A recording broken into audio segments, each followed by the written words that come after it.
마지막 41번부터 42번까지 장문 독해 보도록 하겠습니다. 장문 독해는 어떻게 푼다?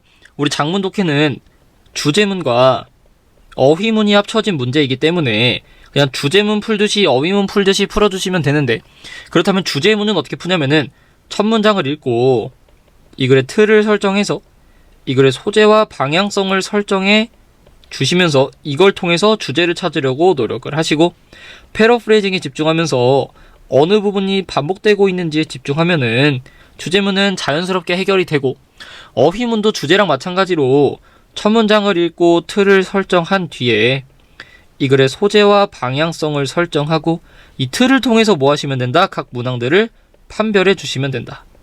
자, 틀로 판별이 안 될 시에는 문장 내의 논리로서 각 문항들을 판별해 주시거나 혹은 앞뒤 문장과의 논리성으로서도 판별을 해주실 수가 있다. 바로 지문 보도록 하겠습니다. 문학 텍스트를 번역하는 거는 힘들대. 그리고 종종 말해지는데 불가피한 손실이 있대, 번역에. 자, 첫 번째 문장 읽고 틀을 설정하면, 즉 뭐가 문학을 뭐 하는 거? 번역하는 것은 어떻다고? challenging? 힘들대. 또 뭐도 발생할 수 있대? 그 과정에서 뭔가 손실이 발생할 수도 있대. 그러나 전환이겠고, 그러나 그 힘듦은 종종 불러일으킨대. 창의적인 재번역을. 근데 그거는 가능성을 준다라는 거야. 뭐에 대한 가능성? 번역에서의 이익의 가능성을 줄지도 모른대. 자, 일단 벗이라는 어떤 전환의 접속사가 나왔고 연결사가 나왔고, 어떻게 전환되는지 보니까 벗 앞에서 뭐라 그랬어? 문학작품을 번역하는 건 loss, 힘들어, 손실이 발생해, 안 좋은 거. 근데 그 뒤에 벗이라는 전환을 통해서 이번에는 번역에 뭐가 있대? 게인, 이익이 있대. 좋대. 벗을 기준으로 앞에선 안 좋다, 뒤에선 좋다라는 뭐가 일어났어? 방향성의 전환이 똑바로 일어났죠. 그럼 A번은 맞아 틀려? 맞겠죠.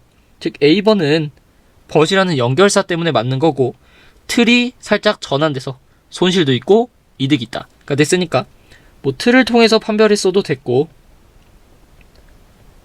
아니면 앞문장과 연결사의 관계를 통해서 판별도 됐을 만한 문항이다. 어쨌든 A번은 맞고, 틀을 조금 더 정리해보면 문학 번역은 그래 힘들어, 번역하는 과정에서 의미 손실이 일어날 수도 있어. 하지만 뭐도 있을 수도 있다? 오히려 이익이 있을 수 있다 라는 내용이겠네. 뒤에 보시면 세탁기 매뉴얼은 똑같은 힘듦을 나타내진 않는데, 뿐만 아니라 불러일으키지도 않는데 똑같은 창의력을. 자, 다시 우리 틀은 뭐였어? 문학작품을 번역하는 거는 힘들기도 하지만 이득도 된대. 근데 봐봐, 세탁기 설명서, 이건 문학이 아니야? 문학이 아니잖아. 자, 문학작품은 손실도 있지만 이익이 있어. 근데 여기 그래서 뭐래? 문학작품이 아니면은 애초에 힘든 일이 없다고. 힘든 건 누구만? 문학만. 자, 문학작품이 아니면 애초에 힘든 일이 없어. 즉 손실이 없기 때문에 손실로서 발생하는 똑같은 창의력도 있어, 없어? 없다고. 다시, 문학작품을 해석하면은 의미적인 손실이 일어나. 근데 오히려 이 손실을 통해서 이득이 발생할 수 있다며. 근데 그래서 뭐라 그러고 있어? 문학작품이 아니면 애초에 손실이 없어. 손실이 없기 때문에 손실로서부터 발생하는 이득도 있어, 없어? 없겠지. 앞에서 힘든 거 없다고 했으니까 마찬가지로 창의력도 없다, 이득도 없다라는 말이 맞는 말이겠네. 즉 B번은 문장 내의 논리로서 마찬가지 옳은 문장이 되겠죠. 이런 손실과 이득이 일어나는 거는 문학작품만이다. 문학작품이 아니면 이런 거는 일어나지 않는다라는 거. 자, 근데 벗이라는 또 뭐가 나왔어? 뭔가 전환될 수도 있겠고. 그러나 이런 문학과 비문학 작품의 반대 관점 속에서 어디에 자리를 잡아야 될까? 뭐가? 철학이. 그러니까 문학 작품은 손실과 이득이 있는 애야. 근데 누가? 비문학을 번역하는 건 손실이나 이득이 있대, 없대? 없어. 얘는 있어. 그렇다면 벗을 기준으로 소재가 전환돼서 이젠 문학도 아니고 비문학도 아니고 누구 얘기하는 거야? 철학 얘기하는데. 그럼 철학은 문학일까 비문학일까 이걸 다뤄보겠대.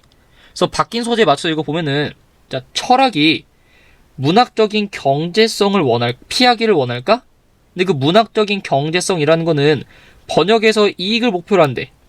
손실은 있어도. 다시, 뭔가 손실은 돼도 이득되는 경제성, 그러니까 뭔가 단어를 똑같은 걸 여러 개 쓴다던가 사람 이름이 계속 나오는 거 대명사로 퉁친다던가 하는 경제성을 원할까라고 물어봤어. 계속 보시면 철학은 진실을 온전하게 전달하고 싶대. 즉 손실도 없어야 되고 이득도 없어야 된대. 그러니까 철학의 입장은 뭐야? 온전한 진실을 원한대. 즉 여기에는 이득도 들어가면 안 돼. 손실도 들어가면 안 돼. 진실 그 자체를 전달해야 된대. 또는 최소한 번역에다가 어떤 진실을 주기도 꺼려한대. 뭐 없이? 더 나은 명확성 없이. 이득이 무엇을 의미하는지, 혹은 더 깊이 있게 이득이 무엇인지에 대한 더 확고한 명확성이 없이는 진실을 전달하는 걸 주저한대. 다시, 우리 철학의 입장이 뭐였죠? 손실 있으면 안 돼. 이득도 있으면 안 돼. 진실만 있는 그대로 전달할 거야 라는 게 입장이야. 근데 지금 어떤 상황이래? 이득이라는 게 무엇인지 명확하지가 않대. 그럼 봐봐. 번역하는 입장에서, 자, 이득도 있으면 안 되고 손해도 있으면 안 돼. 온전하게 전달해야 되는 입장인데, 어떻게 번역하는 게 이득이고 어떻게 번역하는 게 이득이 안 들어가는지를 내가 모르는 상태래. 이런 사람이 번역하면서 여기에 어떠한 이득도 없고 손실도 없다라고 명확하게 확신할 수 있어? 다시, 이득이 뭔지 몰라. 어떻게 번역해야 이득이 되는지를 모르는데 그런 사람이 무언가를 번역했을 때 확실하게 이득이나 손해가 발생하지 않도록 번역했어요 라고 명확하게 할 수 있어? 없겠죠. 그러니까 뭐한대? 주저한다고. 이득이 뭔지 모르는데 이득이 반영이 됐다라고 100% 확신할 수 없으니까 그럴 때는 번역 안 하고 주저한다고. 왜? 뭐 하기 위해서? 진실을 온전하게 전달하려고. 그러니까 C번은 우리 바뀐 틀로 판별이 되는 거다. 이렇게 생각할 수 있겠고, 계속 보시면 또한 상쇄하는 문제일 수도 없대. 뭐가? 문체적인 손실. 그러니까 진실을 온전히 전달하는 거랑 문체상의 상실이 있어. 그러니까 진실을 온전히 전달하려다 보니까 뭔가 글쓰기 스타일에서 손해가 감소해. 그래서 이걸 둘이 퉁칠 수가 있다는 거야, 없다는 거야? 없다라는 거야. 문체적으로 손실이 돼도 진실은 온전히 전달해야 된다. 그게 더 중요하다라는 거고. 그래서 철학이 두려워하는 손실이라는 거는 의미의 손실이래. 즉 진실이 손상되는 거야. 즉 철학의 입장은 뭐라고? 계속 의미가 손실되기 싫어. 진실을 손상시키기 싫어. 뭐 하고 싶다고? 진실을 온전하게 전달하고 싶다고. 자, 이런 입장이 계속 반복되고 있고, 따라서 철학은 거절한대. 비문학적인 언어 쪽에 놓아지는 걸 거절한대. 그 다음에 자기 자신을 언스타일리시한 언어로 표현한대. 뭐처럼? 이 사람의 수학적인 글쓰기처럼. 자, 그 결과로 어떠한 번역가도 자극받지 않는 거야.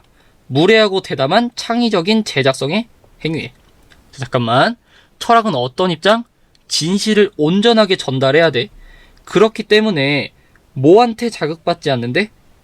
창의적인 제작성. 우리 창의적으로 제작성하는 건 누구의 영역이었어?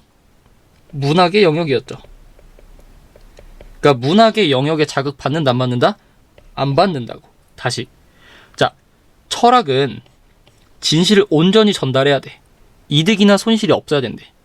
근데 문학은 번역할 때 손실이나 이득이 있다 했어, 없다 했어? 있다 그랬어. 이게 없어야 되는데 문학은 있대. 그럼 철학은 문학처럼 하면 돼, 안 돼? 안 된다고. 그래서 문학에 자극을 안 받는데. 대신에 어디에 자극받는 거야? 자기 자신을 스타일리시하지 않은 언어로 표현한대. 스타일리시하지 않은 언어라는 건 결국 뭔가요? 비문학이죠. 비문학. 자, 그러면 철학은 비문학적으로 표현되는 걸 원해. 왜? 아까 말했죠. 비문학은 어떤 로스, 손실이나 이득이 없대. 그러면 철학처럼 이득이나 손실 없이 진실을 온전히 전달하는 건 누구에 가까운 거야? 비문학에 가까운 거야. 그러니까 결국 철학은 어느 쪽에 있어야 돼? 비문학 쪽에 있어야 된다라고 말하는 거죠. 문학에 영향 안 받아. 비문학처럼 표현할 거야. 즉 철학은 비문학 쪽에 두어지는 걸 뭐 해야 돼? 거절하는 게 아니라 찬성해야겠죠. 답 몇 번? D번이 되겠죠. 뭘 통해서? 틀 판별을 통해서. 자, 다시 보시면 철학은 진실을 온전히 전달해야 돼. 그러면 진실을 온전히 전달하는 쪽에 가까운 비문학에 속해야 되는데 비문학에 속하는 걸 거절한대. 이걸 거절하면 어떤 일이 발생하는 거야? 문학이 되는 거야. 문학이 되면은 뭔가 손실이 발생해. 진실을 온전히 전달할 수가 없게 돼. 그럼 우리가 설정한 틀과 반대되는 설명이 되는 거죠. 그러니까 D번이 정답이고 마지막 5번까지만 보시면 만약에 철학이 증가시키고 싶대 그것의 범위를 그 다음에 국가적이고 지역적인 전통에 국한되는 걸 좀 피하고 싶다면 철학은 번역 모델을 필요로 한데 어떤 번역 모델이냐면은 철학적인 진실을 세계에 전달하는 거야. 손실과 이득의 어떤 경제적인 변동 없이 다시 손실과 이득을 왔다 갔다 하는 변동이 없다라는 건 손해도 없고 이득도 없는 온전한 상태의 번역 모델을 필요로 한다. 즉 철학은 어때야 된다? 진실을 온전히 전달해야 된다는 말을 2번에서도 똑같이 하고 있네. 틀 판별로서 5번이 맞는 거다. 그럼 결국 이 글의 주제는 뭐야? 철학은 비문학 쪽에 속한다. 손실과 이득이 둘 다 없어야 된다라는 거. 그래서 그걸 기준으로 주제를 가시면 1번 창의적인 이득이래. 문학작품을 번역함으로써. 자, 일단 문학작품이 이 글의 중심도 아니고 창의적으로 이득을 못 본다고 했죠. 철학은 1번 아니고. 2번 철학을 번역하는 것은 있는 그대로의 진실을 추구하는 거래. 답 2번이겠고. 3번 창의성의 역할? 우리 철학을 할 때 창의성은 쓰지도 않으니까 역할은 없는 거고. 4번 문학작품을 번역할 때 있어서 힘든 걸 초래하는 요소래. 문학작품을 번역할 때 뭐가 힘듦, 손실을 초래하는지는 나오지도 않았고 중심 소재는 문학작품이 아니라 철학이겠고 어떻게 문체적인 손실을 피할 수 있을까라는 얘기도 안 나왔다. 41번엔 2번이 되겠고 42번은 아까 찾았던 D 4번이 되겠다. 답은 2번, 4번.